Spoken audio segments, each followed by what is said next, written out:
37. The Master and Narendra. Sunday, March 1, 1885. Sri Ramakrishna was seated on the small couch in his room, absorbed in deep samadhi. Mahimacharan, Ram, Manomohan, Nabai Chaitanya, M, and other devotees were sitting on a mat spread on the floor. They were watching the Master intently. It was the day of the Dola Yatra, a Hindu religious festival. Sri Krishna and Radha are the central figures of this celebration, their images being placed on a swing which is rocked now and then. A red powder is showered on the images. Later, friends and relatives throw the powder at one another. This festival is celebrated when winter passes into spring on a full moon day, rendered doubly sacred by its association with the birth of Sri Chaitanya. The devotees saw that the Master was returning to consciousness of the world, though his mind still lingered in the realm of God vision. The Master said to Mahimacharan, "My dear sir, please tell us something about love of God." Mahimacharan chanted the following lines from the Narada Pancharatra. What need is there of penance if God is worshipped with love? What is the use of penance if God is not worshipped with love? What need is there of penance if God is seen within and without? What is the use of penance if God is not seen within and without? O Brahman, O my child, cease from practicing further penances. Hasten to Shankara, the ocean of heavenly wisdom. Obtain from him the love of God, the pure love praised by devotees, which snaps in twain the shackles that bind you to the world. Mahima said, once while the great sage Narada was practicing austerity, he suddenly heard a heavenly voice repeating those lines. Master, there are two classes of devotees, Jiva Kotis or ordinary men and Ishvara Kotis or divine messengers. The Jiva Koti's devotion to God is called Vaidhi, formal, that is, it conforms to scriptural laws. He worships God with a fixed number of articles, repeats God's holy name a specified number of times, and so on and so forth. This kind of devotion, like the path of knowledge, leads to the knowledge of God and to Samadhi. The Jiva Koti does not return from Samadhi to the relative plane. But the case of the Ishvara Koti is different. He follows the process of negation and affirmation.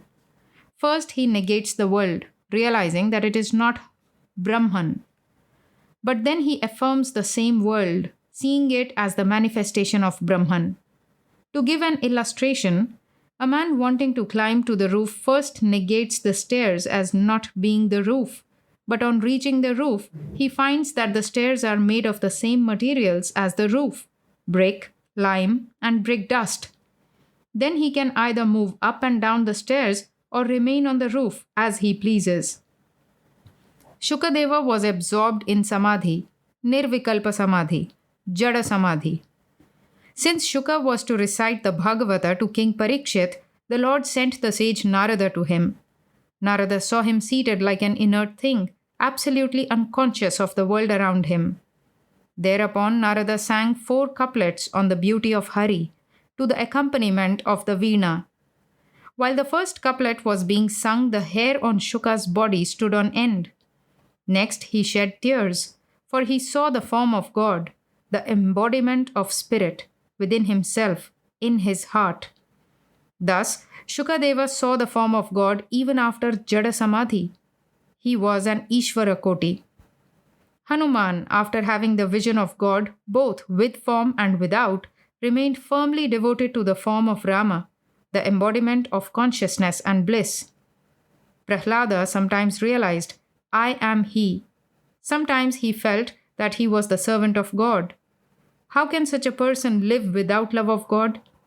That is why he must accept the relationship of master and servant, feeling that God is the master and himself the servant. This enables him to enjoy the bliss of Hari. In this attitude, he feels that God is the bliss and he himself is the enjoyer. The ego of devotion, the ego of knowledge, and the ego of a child do not harm the devotee. Shankaracharya kept the ego of knowledge. The ego of a child is not attached to anything. The child is beyond the three gunas. He is not under the control of any of them. One moment you find him angry, the next moment it is all over. One moment you see him building his playhouse, the next moment he forgets all about it.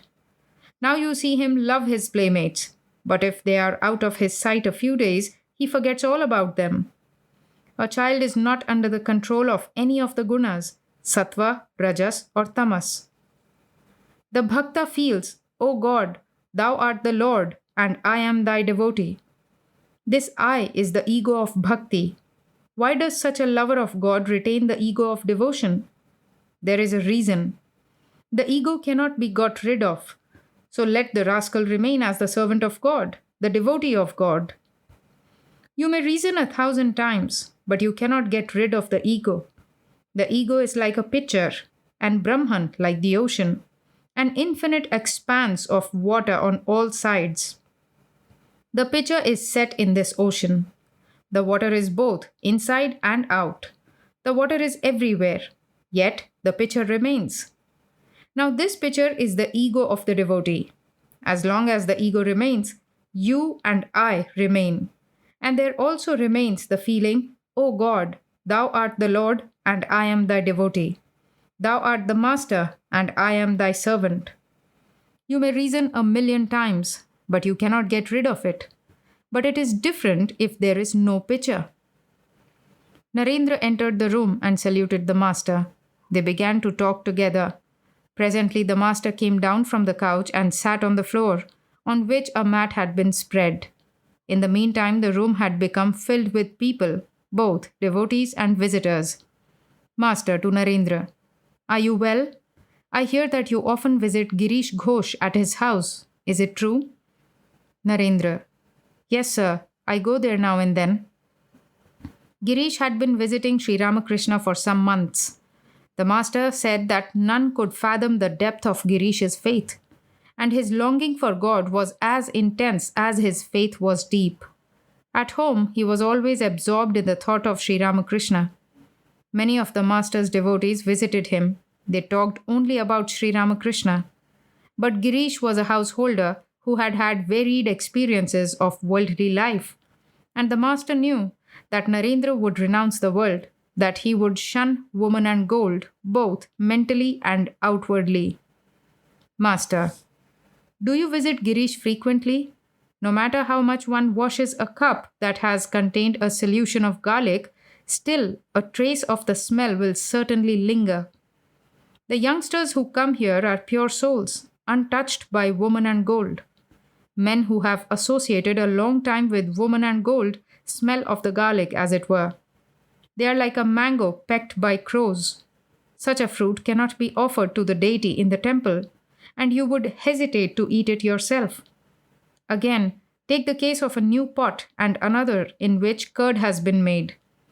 One is afraid to keep milk in the second pot, for the milk very often turns sour. Householder devotees like Girish form a class by themselves. They desire yoga and also bhoga. Their attitude is that of Ravana, who wanted to enjoy the maidens of heaven and at the same time realize Rama. They are like the asuras, the demons, who enjoy various pleasures and also realize Narayana. Narendra, but Girish has given up his old associates. Master, yes. He is like a bull castrated in old age. In Budwan, I once saw an ox moving about the cows. I asked a bullock cart driver, "What is this? An ox? How strange." He said to me, "True, sir, but it was castrated in old age, and so it hasn't altogether shaken off the old tendencies." In a certain place there sat some sannyasis. A young woman happened to pass by. All continued as before to meditate on God, except one of them, who cast sidelong glances at her. Before becoming a monk, he had been the father of 3 children. If you make a solution of garlic in a cup, won't it be hard to remove the smell from it? Can a worthless tree like the babool produce mangoes? Of course, such a thing may become possible through the occult powers of a yogi, but can everyone acquire such powers? When have worldly people time to think of God? A man wanted to engage a pandit who could explain the Bhagavata to him. His friend said, I know of an excellent pandit, but there is one difficulty. He does a great deal of farming. He has 4 ploughs and 8 bullocks and is always busy with them. He has no leisure. Thereupon the man said, I don't care for a pandit who has no leisure. I am not looking for a Bhagavata scholar burdened with ploughs and bullocks. I want a pandit who can really expound the sacred book to me. There was a king who used to listen daily to a pandit's exposition of the Bhagavata. Every day at the end of their study, the pandit would ask the king, O king, have you understood what I have read? To this question, the king would daily give the same reply, Sir, you had better understand it first yourself. Each day, when the pandit returned home, he would ponder the meaning of the king's words. He was a pious man, devoted to prayer and meditation. Gradually, he came to his senses and realized that the only real thing in the world is the lotus feet of God, and that all else is illusory. He felt dispassion for the world and took up the life of a monk. As he was leaving the world, he sent a man to the king with the message, Yes, O king, now I have understood. But do I look down on worldly people? Of course not. When I see them, I apply the knowledge of Brahman, the oneness of existence. Brahman itself has become everything. All are Narayana himself. Regarding all women as so many forms of the Divine Mother, I see no difference between a chaste woman and a street walker. Alas, I find no customers who want anything better than Kalai pulse. No one wants to give up woman and gold. Man, deluded by the beauty of woman and the power of money, forgets God. But to one who has seen the beauty of God, even the position of Brahma, the Creator, seems insignificant. A man said to Ravana, You have been going to Sita in different disguises. Why don't you go to her in the form of Rama? But, Ravana replied, when I meditate on Rama in my heart, the most beautiful women, celestial maidens like Rambha and Tilottama, appear no better than ashes of the funeral pyre. Then even the position of Brahma appears trivial to me, not to speak of the beauty of another man's wife. Alas, I find that all the customers here seek worthless Kalai pulse. Unless the soul is pure, it cannot have genuine love of God and single-minded devotion to the ideal. The mind wanders away to various objects. To Manomohan, You may take offense at my words, but I said to Rakhal, I would rather hear that you had drowned yourself in the Ganges than learn that you had accepted a job under another person and become his servant. One day a Nepalese girl came here. She sang devotional songs to the accompaniment of the Esraj. When someone asked her if she was married, she said sharply, What? I am the handmaid of God. Whom else could I serve? How can a man living in the midst of woman and gold realize God? It is very hard for him to lead an unattached life. First, he is the slave of his wife. Second, of money. And third, of the master whom he serves. When Akbar was emperor of Delhi, there lived a hermit in a hut in the forest. Many people visited the holy man. At one time, he felt a great desire to entertain his visitors. But how could he do so without money? So he decided to go to the emperor for help, for the gate of Akbar's palace was always open to holy men. The hermit entered the palace while the emperor was at his daily devotions and took a seat in a corner of the room. He heard the emperor conclude his worship with the prayer, O God, give me money, give me riches, and so on and so forth. When the hermit heard this, he was about to leave the prayer hall, but the emperor signed to him to wait. When the prayer was over, Akbar said to him, You came to see me. How is it that you were about to leave without saying anything to me? Your Majesty need not trouble yourself about it, answered the hermit. I must leave now. When the emperor insisted, the hermit said, Many people visit my hut, and so I came here to ask you for some money. Then, said Akbar, why were you going away without speaking to me? The hermit replied, I found that you too were a beggar. You too prayed to God for money and riches. Thereupon I said to myself, Why should I beg of a beggar? If I must beg, let me beg of God. Narendra. Nowadays, Girish Ghosh thinks of nothing but spiritual things. Master. That is very good. But why is he so abusive? Why does he use such vulgar language to me? In my present state of mind, I cannot bear such rudeness. When a thunderbolt strikes near a house, the heavy things inside the house are not much affected, but the window panes rattle. Nowadays, I cannot bear such roughness. A man living on the plane of sattva cannot bear noise and uproar. That is why Hriday was sent away. It was the Divine Mother who sent him away. During the later part of his stay, he went to extremes. He became very rough and abusive. To Narendra. Do you agree with Girish about me? Narendra. He said he believed you to be an incarnation of God. I didn't say anything in answer to his remarks. Master. But how great his faith is? Don't you think so? The devotees listened intently to the Master's words.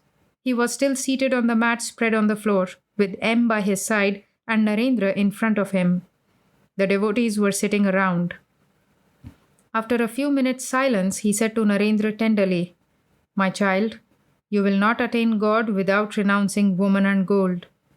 As he said this, great emotion welled up in his heart.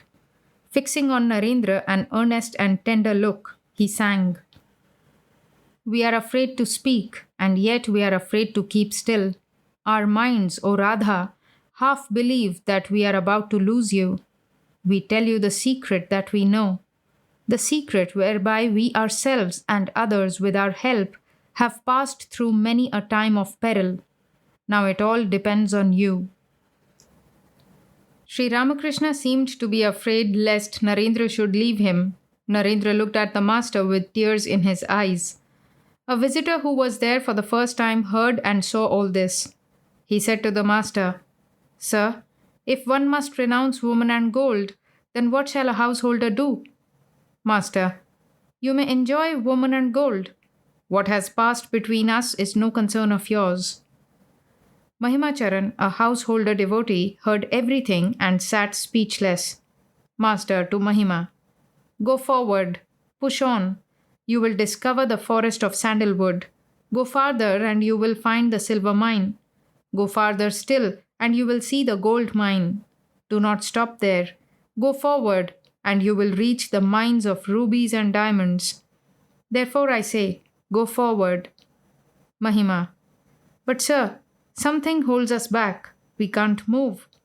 Master with a smile. Why? Cut the reins. Cut them with the sword of God's name. The shackles of Kala, time, are cut by Kali's name. Every now and then the Master cast his gracious look on Narendra. He said, Have you now become an experienced physician? Quoting a Sanskrit verse, he said, He who has killed only 100 patients is a novice in medicine, but he becomes an expert after killing 1,000. Was the Master hinting that Narendra, even though still young, had had many painful experiences of life? Narendra smiled and kept silent. It was afternoon. The devotees were seated around the Master, listening to Nabai Chaitanya's singing. Suddenly the Master left the room, but the music continued. M accompanied the Master. Sri Ramakrishna walked across the courtyard and entered the temple of Radhakanta. He bowed down before the images, M following him. There was some red powder in a tray. The Master offered a little powder to the images and bowed down again. Next he proceeded to the Kali temple. Passing up the 7 steps, he stood on the open porch and looked at the image. Then he entered the shrine, offered red powder to the Divine Mother, and saluted her. As he left the temple, he asked M, Why didn't you bring Baburam with you? Sri Ramakrishna returned to his room accompanied by M and another devotee carrying the tray of red powder. He offered a little of it to all the pictures of gods and goddesses in his room, but not to those of Jesus Christ and himself. Then he threw the powder on the bodies of Narendra and the other devotees. They all took the dust off his feet. In the cool shade of the late afternoon, the devotees walked about in the temple garden, leaving the master and M in the room. The master whispered to M, "All say that they meditate well, but why is it different with Paltu? What do you think of Narendra? He is utterly guileless. Just now he is faced with many difficult family problems, and so his spiritual progress is a little checked. But it will not be so for long." Narendra was arguing on the veranda with a Vedantist. Now and then the master went out to look at them. As the devotees gathered in the room, he asked Mahima to recite a hymn. Mahima chanted a verse from the Mahanirvana Tantra. "We worship the Brahman consciousness in the lotus of the heart, the undifferentiated, who is adored by Hari, Hara, and Brahma." Mahima recited a few more hymns and at last one to Shiva by Shankaracharya that compared the world to a deep well and a wilderness. Mahima was a householder. The hymn ran thus: "O great God, O thou auspicious one, with the moon shining in thy crest, slayer of Madana, wielder of the trident, unmoving one, Lord of the Himalayas, O consort of Durga, Lord of all creatures, thou who scatterest the distress of the fearful, rescue me, helpless as I am, from the trackless forest of this miserable world.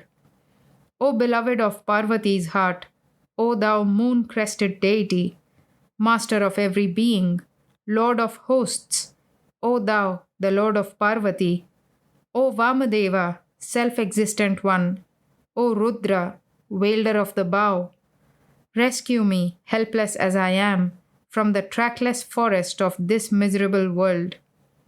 O blue-throated God, Shiva, whose ensign is the bull, O five-faced one, Lord of the worlds, who wearest snakes upon thy wrists, O thou auspicious one, O Shiva, O Pashupati, O thou the Lord of Parvati, rescue me, helpless as I am, from the trackless forest of this miserable world. O Lord of the universe, O Shiva Shankara, O God of gods, thou who dost bear the river Ganges in thy matted locks, thou, the master of Pramatha and Nandika, O Hara, Lord of the world, rescue me, helpless as I am, from the trackless forest of this miserable world. O King of Kashi, Lord of the cremation ground of Manikarnika, O mighty hero, thou the destroyer of Daksha's sacrifice, O all-pervasive one, O Lord of hosts, omniscient one, who art the sole indweller in every heart, O Lord, rescue me, helpless as I am, from the trackless forest of this miserable world. O great God, compassionate one, O benign deity, O Bhyomakesha, blue-throated one, O Lord of hosts, thy body is smeared with ashes, thou art garlanded with human skulls. Rescue me, helpless as I am, from the trackless forest of this miserable world. O thou who dwellest on Mount Kailash, thou whose carrier is the bull, O conqueror of death, O three-eyed one, Lord of the three worlds, beloved of Narayana, conqueror of lust, thou, Shakti's Lord, rescue me, helpless as I am, from the trackless forest of this miserable world. Lord of the universe, refuge of the whole world, O thou of infinite forms, soul of the universe, O thou in whom repose the infinite virtues of the world, O thou adored by all, compassionate one, O friend of the poor, rescue me, helpless as I am, from the trackless forest of this miserable world. Master to Mahima, why do you call the world a deep well or a trackless forest? An aspirant may think so in the beginning, but how can he be frightened by the world if he holds fast to God? Then he finds that this very world is a mansion of mirth. Here I can eat, here drink, and make merry. Why should you be frightened? Hold fast to God. What if the world is like a forest of thorns? Put on shoes and walk on the thorns. Whom should you fear? You won't have to play again the part of the thief in the game of hide and seek once you touch the granny. King Janaka used to fence with two swords, the one of knowledge and the other of action. Nothing can frighten an expert player. To M. My mind is still drawn to what he just recited. Sri Ramakrishna referred to the hymns chanted by Mahima. Nabai Chaitanya and the other devotees began to sing. They were joined by the master, who danced, drunk with divine love. Afterwards he said, "This is the one thing needful, the chanting of God's name. All else is unreal. Love and devotion alone are real, and other things are of no consequence." Later, Sri Ramakrishna went out in the direction of the Panchavati. He asked M about Binod, a student in M's school, who now and then experienced ecstasy while thinking of God. The master loved him dearly. As he was returning to his room with M, he asked, "Well, some speak of me as an incarnation of God. What do you think about it?" The master came back to his room and sat on the small couch. He repeated the question to M. The other devotees were seated at a distance and could not follow the conversation. Master, what do you say? M. I think so too. You are like Sri Chaitanya. Master, is it a full manifestation of God or a part? Tell me how much. M. I don't know, sir, but it is true that there is in you an incarnation of the divine power. There is no doubt that God alone dwells in you. Master, that is true. Chaitanya also wanted to realize Shakti, the divine power. Narendra was engaged in a heated discussion. Ram, who had recently recovered from an illness, joined him. Master, to M. I don't like such discussions. To Ram. Will you stop that? You haven't been well. All right, go on softly. Don't get so excited. To M. I don't like these discussions. I used to weep and pray to the Divine Mother, saying, "O Mother, one man says it is this, while another says it is that. Do thou tell me, O Mother, what is the truth?" Saturday, March 7, 1885. At 3 o'clock in the afternoon, Sri Ramakrishna was in his room at Dakshineshwar, conversing happily with his devotees. Babu Ram, the younger Naren, Paltu, Haripad, Mohini Mohan, and others were present. A young Brahmin who had been staying with the master a few days was also there. The Holy Mother, Sri Ramakrishna's wife, was living in the Nahabat. Occasionally, she would come to Sri Ramakrishna's room to attend to his needs. Mohini Mohan had brought his wife and Nabin's mother with him to the temple garden from Calcutta. The ladies were with the Holy Mother.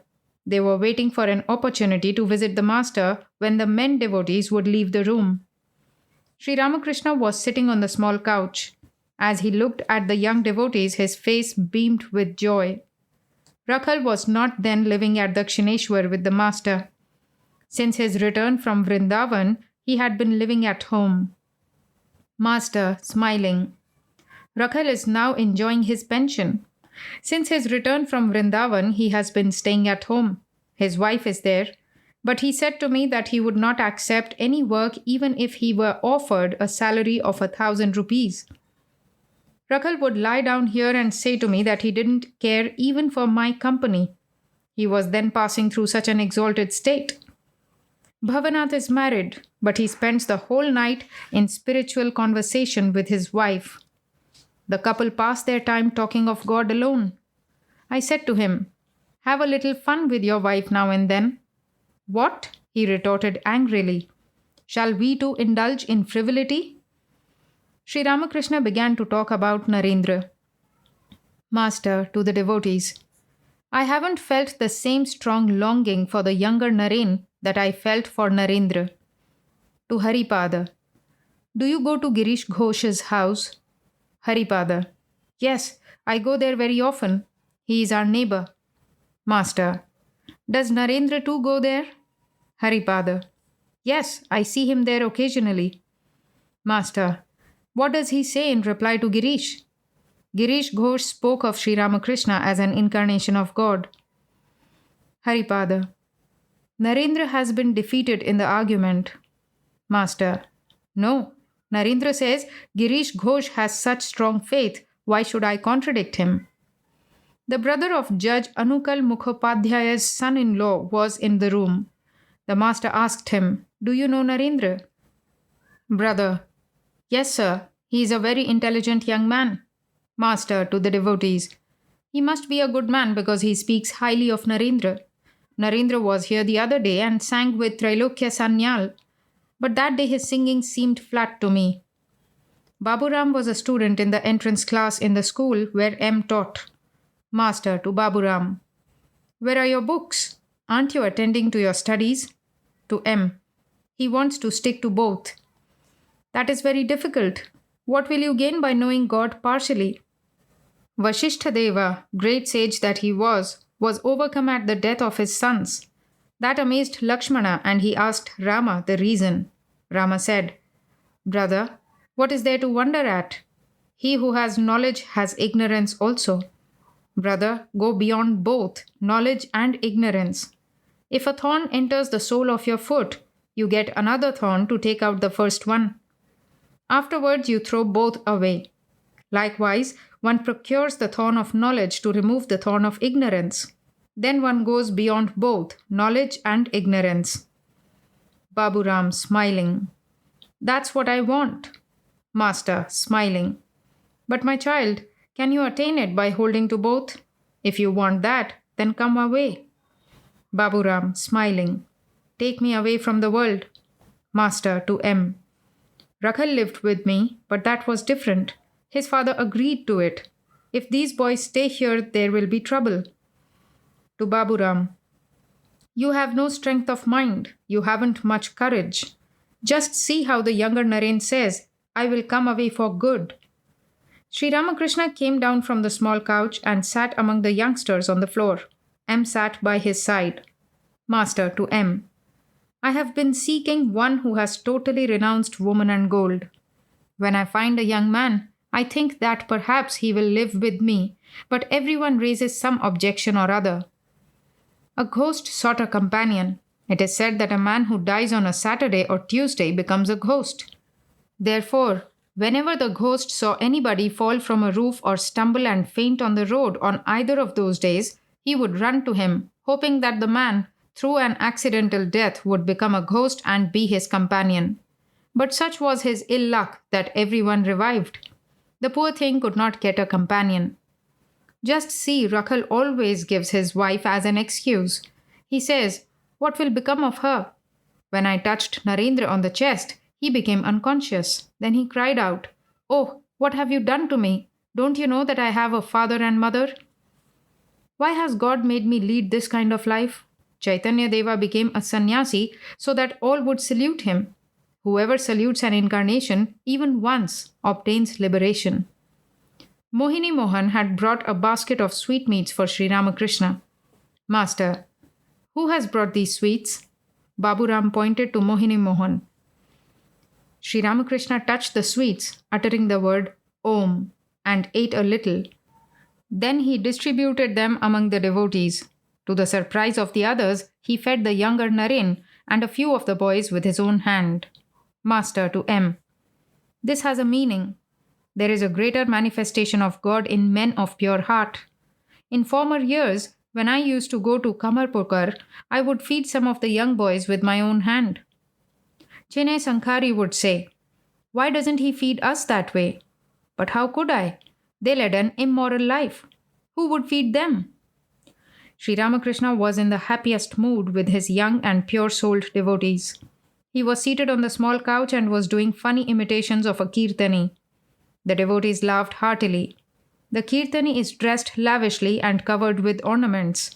She sings, standing on the floor, a colored kerchief in her hand. Now and then she coughs to draw people's attention and blows her nose, raising her nose ring. When a respectable gentleman enters the room, she welcomes him with appropriate words, still continuing her song. Now and then she pulls her sari from her arms to show off her jewels. The devotees were convulsed with laughter at this mimicry by Sri Ramakrishna. Paltu rolled on the ground. Pointing to him, the master said to M, "Look at that child. He is rolling with laughter."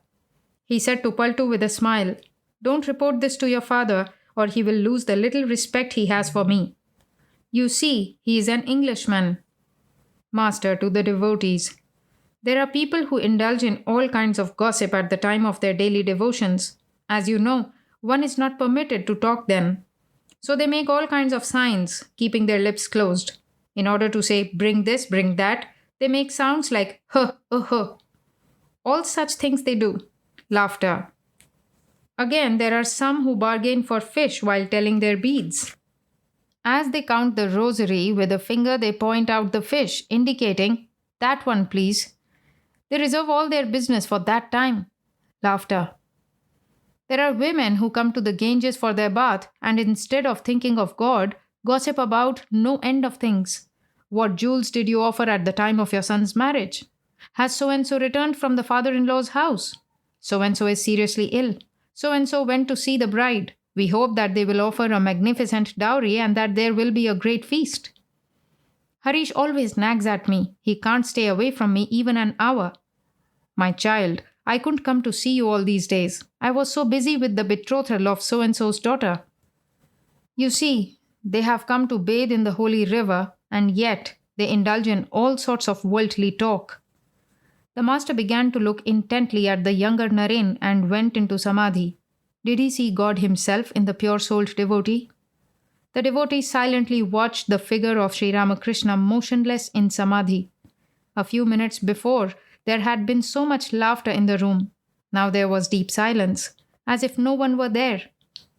The master sat with folded hands as in his photograph. After a short while, his mind began to come down to the relative plane. He heaved a long sigh and became aware of the outer world.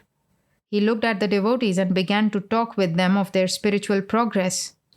Master, to the younger Naren, I have been eager to see you. You will succeed. Come here once in a while. Well, which do you prefer, Jnana or Bhakti? The younger Naren, pure Bhakti. Master, but how can you love someone unless you know him? Pointing to M with a smile. How can you love him unless you know him? To M. Since a pure-souled person has asked for pure bhakti, it must have some meaning. One does not seek bhakti of one's own accord without inborn tendencies. This is the characteristic of prema bhakti. There is another kind of bhakti called jnana bhakti, which is love of God based on reasoning. To the younger Naren, let me look at your body. Take off your shirt. Fairly broad chest. You will succeed. Come here now and then. Sri Ramakrishna was still in the ecstatic mood. He spoke tenderly to the other devotees about their future. Master, to Paltu, you will succeed too, but it will take a little time. To Baburam, why don't I attract you to me? It is just to avoid trouble. To Mohini Mohan, as for you, you are all right. There is a little yet to be done. When that is achieved, nothing will remain, neither duty, nor work, nor the world itself. Is it good to get rid of everything? As Sri Ramakrishna spoke these words, he looked at Mohini affectionately, as if scanning his inmost feelings. Was Mohini really wondering whether it would be wise to renounce all for God? After a while, Sri Ramakrishna said, God binds the Bhagavata Pandit to the world with one tie. Otherwise, who would remain to explain the sacred book? He keeps the Pandit bound for the good of men. That is why the Divine Mother has kept you in the world. Now Sri Ramakrishna spoke to the young Brahmin. Master, give up knowledge and reasoning. Accept bhakti. Bhakti alone is the essence. Is this the third day of your stay here? Brahmin with folded hands. Yes, sir. Master, have faith. Depend on God. Then you will not have to do anything yourself. Mother Kali will do everything for you. Jnana goes as far as the outer court, but bhakti can enter the inner court. The pure self is unattached. Both vidya and avidya are in it, but it is unattached. Sometimes there is a good and sometimes a bad smell in the air, but the air itself is unaffected. Once Vyasadeva was about to cross the Jamuna. The gopis also were there. They wanted to go to the other side of the river to sell curd, milk, and cream. But there was no ferry at that time. They were all worried about how to cross the river when Vyasa said to them, "I am very hungry." The milkmaids fed him with milk and cream. He finished almost all their food. Then Vyasa said to the river, "O Jamuna, if I have not eaten anything, then your waters will part and we shall walk through." It so happened. The river parted and a pathway was formed between the waters. Following the path, the gopis and Vyasa crossed the river. Vyasa had said, "If I have not eaten anything." That means the real man is pure Atman. Atman is unattached and beyond Prakriti. It has neither hunger nor thirst. It knows neither birth nor death. It does not age, nor does it die. It is immutable as Mount Sumeru. He who has attained this knowledge of Brahman is a Jivan Mukta, liberated while living in the body. He rightly understands that the Atman and the body are two separate things. After realizing God, one does not identify the Atman with the body. These two are separate, like the kernel and the shell of the coconut when its milk dries up. The Atman moves, as it were, within the body. When the milk of worldly mindedness has dried up, one gets self-knowledge. Then one feels that Atman and body are two separate things. The kernel of a green almond or betel nut cannot be separated from the shell. But when they are ripe, the juice dries up and the kernel separates from the shell. After the attainment of the knowledge of Brahman, the milk of worldly mindedness dries up. But it is extremely difficult to attain the knowledge of Brahman. One doesn't get it by merely talking about it. Some people feign it, smiling. There was a man who was a great liar, but on the other hand, he used to say he had the knowledge of Brahman. When someone took him to task for telling lies, he said, "Why, this world is truly like a dream. If everything is unreal, then can truth itself be real? Truth is as unreal as falsehood." All laugh. Sri Ramakrishna sat with the devotees on the mat of the floor. He was smiling. He said to the devotees, "Please stroke my feet gently." They carried out his request. He said to M, "There is a great significance in this." Placing his hand on his heart, the master said, "If there is anything here, then through this service, the ignorance and illusion of the devotees will be completely destroyed." Suddenly, Sri Ramakrishna became serious, as if about to reveal a secret. Master to M, "There is no outsider here.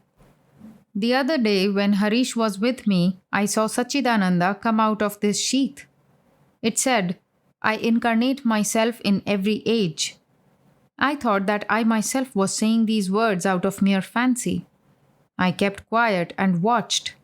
Again Sachidananda itself spoke, saying, 'Chaitanya too worshipped Shakti.'" The devotees listened to these words in amazement. Some wondered whether God himself was seated before them in the form of Sri Ramakrishna. The master paused a moment. Then he said, addressing M, "I saw that it is the fullest manifestation of Sachidananda, but this time the divine power is manifested through the glory of Sattva." The devotees sat spellbound. Master to M, "Just now I was saying to the mother, I cannot talk much. I also said to her, may people's inner consciousness be awakened by only one touch. You see, such is the power of Yog Maya that she can cast a spell. She did so at Vrindavan. That is why Subol was able to unite Sri Krishna and Radhika. Yoga Maya, the primal power, has a power of attraction. I applied that power myself." To M, "Well, do you think that those who come here are realizing anything?" M, "Yes, sir, it must be so." Master, "How do you know?" M, smiling, "Everyone says, whoever goes to him doesn't return to the world." Master, smiling, "A bullfrog was caught by a water snake.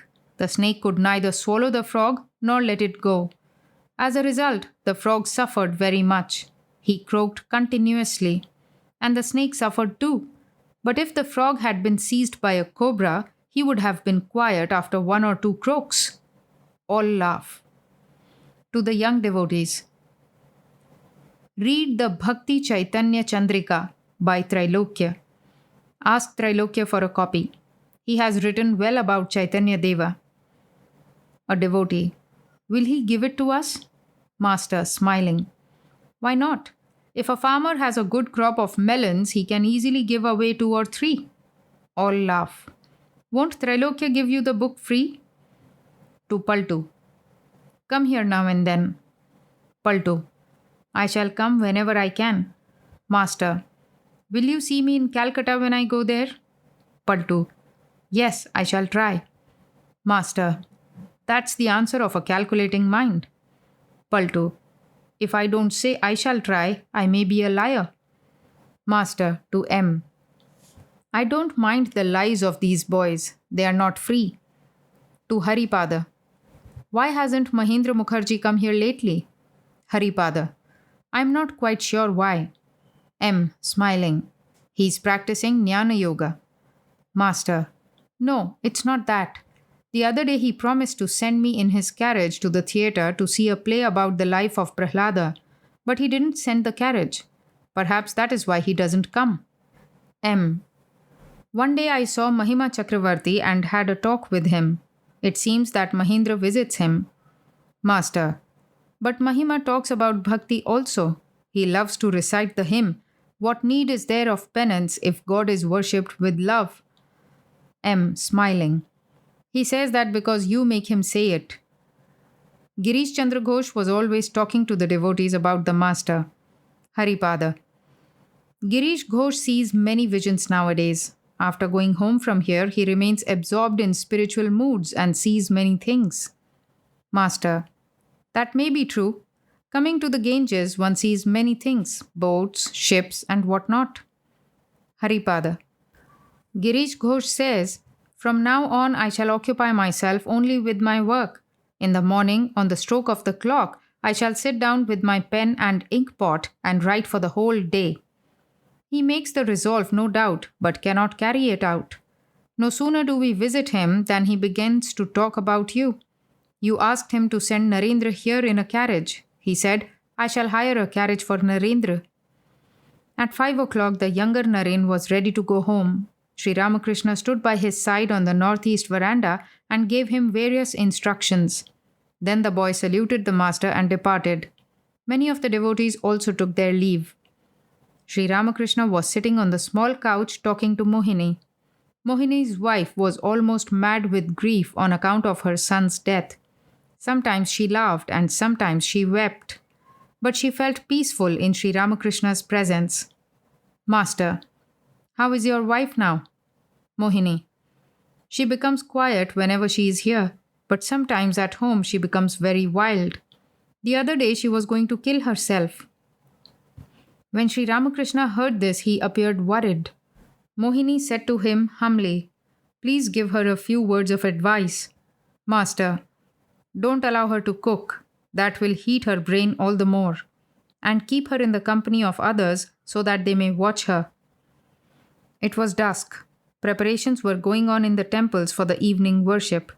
The lamp was lighted in the master's room and incense was burnt. Seated on the small couch, Sri Ramakrishna saluted the Divine Mother and chanted her name in a tender voice.